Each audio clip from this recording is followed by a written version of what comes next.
মাইনক্রাফটে কি এমন আছে? এটা তো শুধু চার কোনা একটা গেম। আই নো আপনাদের মাঝে অনেকে এসব ভাবে হয়তোবা। তো যারা এই গেমে নতুন আমি তাদেরকে বলতে চাই, হ্যাঁ আমিও এসব ভাবতাম কিছুদিন আগেও, কিন্তু আমি যখন এই গেমটা খেললাম তখন আমি বুঝতে পারলাম যে কেন মানুষ এই গেমটা এত বেশি পছন্দ করে।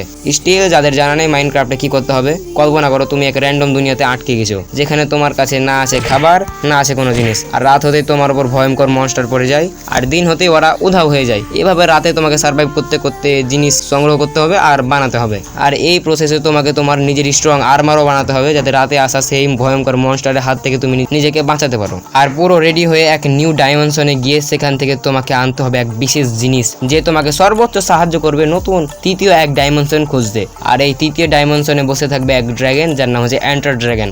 আর যখন তুমি এই ড্রাগনকে মেরে দিবা তো তোমার গেম শেষ হয়ে যাবে, অ্যাটলিস্ট অফিসিয়ালি এটা শেষ হয়ে যাবে। কিন্তু তুমি এতে পাবা unlimited customisation, unlimited building, unlimited ভ্রমণ, আনলিমিটেড অস্ত্র, আরও না জানি কত কিছু রয়েছে যেগুলো তোমার নিজের ইচ্ছা শক্তির উপর নির্ভর করে। আর এটাই মাইনক্রাফটকে বানায় one of the best game.